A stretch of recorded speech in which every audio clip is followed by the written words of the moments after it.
Wait, what?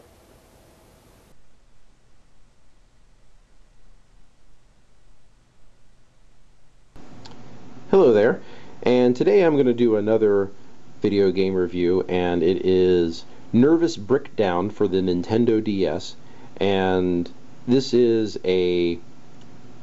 essentially a breakout type or Arkanoid type game, but it has some nice twists to it, and I thought I'd share that with you. And so once again, I'm going to stick to a similar format as I did for the last review I did with Ninja Town, and that is I'm going to just talk about the packaging first before I start digging into the game and the gameplay footage, although I do have the goal of making the gameplay footage much shorter this time, since it was kind of hard to watch even for myself.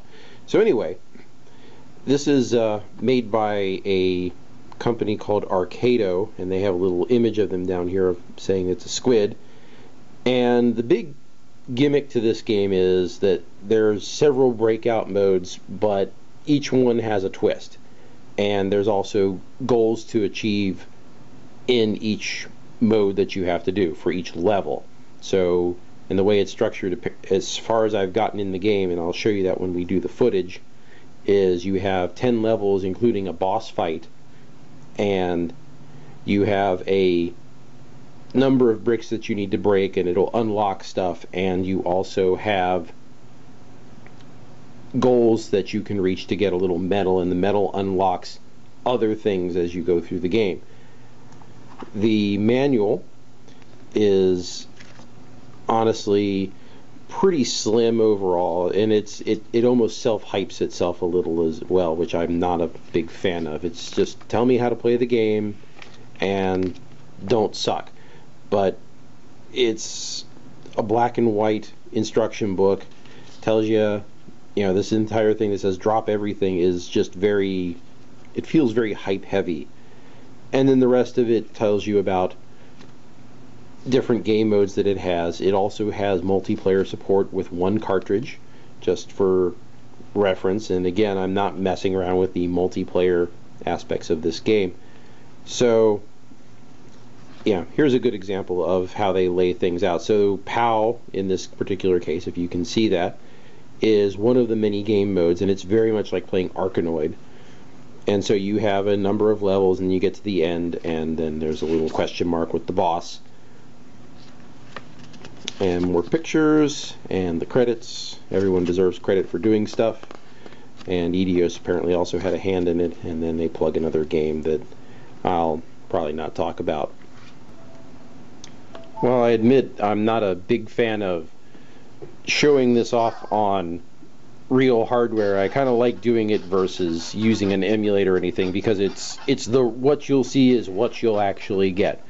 So here we are. I got the thing started up, and you have different modes. So there's options and so forth, and bonus things, and this is what I was talking about as far as various bonus items that you can poke at. So I've unlocked a few of them for like the water stage and the speed stage. All I have to do is like clear level 10, which is don't die, because it's the boss fight. Switch is interesting as well, and shoot. So anyway, curve is like playing mini golf. So we'll just pick a couple random rounds, and I'm just going to show little bits and pieces of them and go from there. So every different stage you get, you are shown instructions of what to do. So it says slide your bat and don't lose the ball and get special bricks, and then you say okay, and then how to get the metal, stay in the air and hit 15 blocks in a row, in the case of this particular game type. The other important thing to note is this does not support the spinner that I was so happy to get. So that was kind of annoying to me, because I really was hoping this would have spinner support, because in later modes you actually can go up and down and so forth. And you can see this is very Arkanoid-like. I pick stuff up, and there's things that happen as a result of me running into stuff.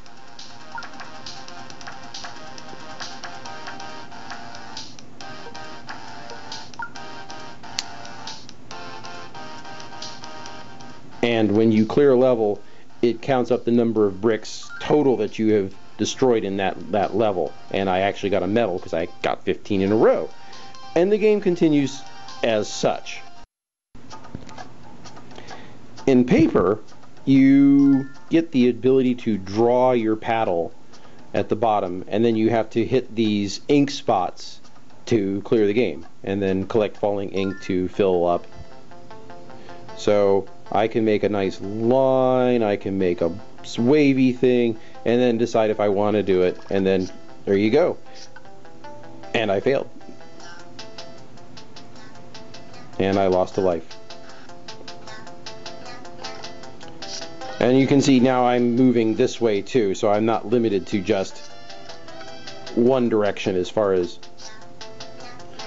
what I can do. I mean, I can just wander around, at least in the touchscreen area of the map, and you know, you can add energy to your hits and fail miserably just like I did there.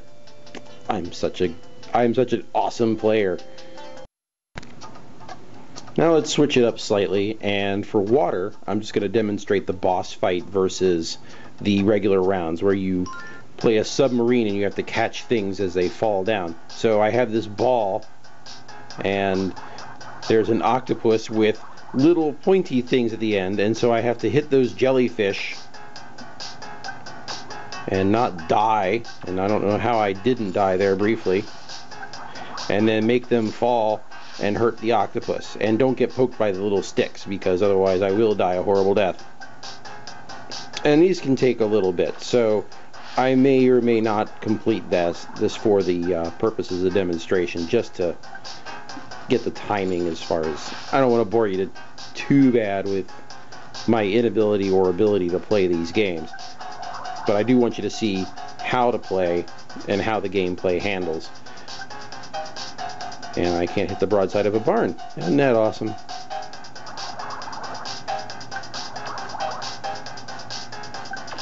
There we go. And then now I've irritated the squid, and it's going to start throwing out more things, and I just died a horrible death.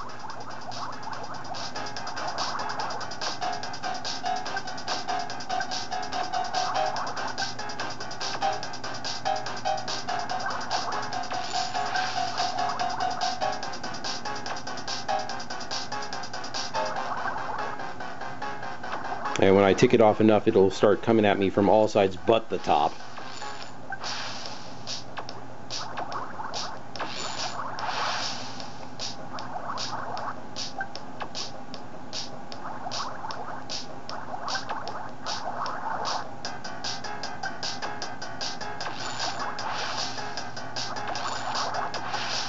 Oh!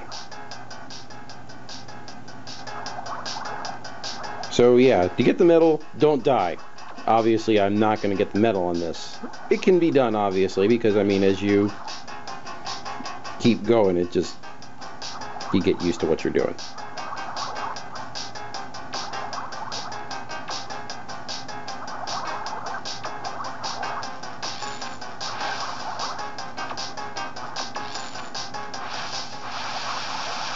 Yay, I won. About time.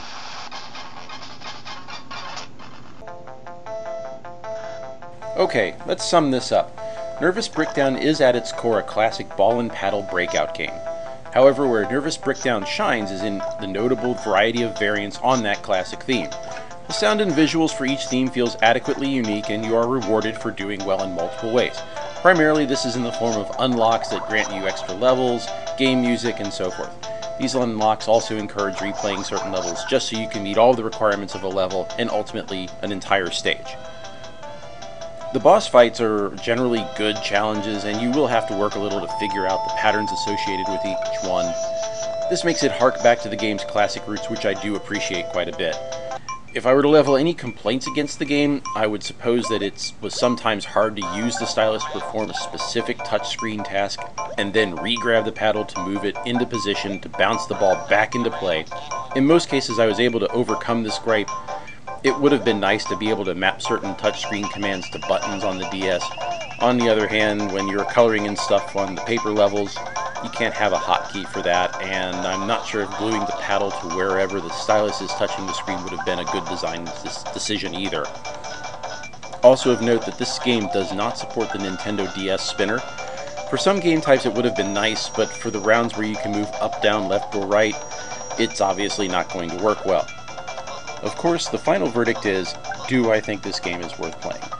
I'd say yes, provided that you like the concept of a breakout type game. If it's not your cup of tea, don't mess with this very much. It's probably not going to appeal to you. It's also a little harder to find than most titles for the DS and can be a little pricier. I'd recommend you pick it up if you see it in the $15 to $20 US range, and if you find it for more, it's purely going to be up to you at that point. Well, that's it, and thanks for watching.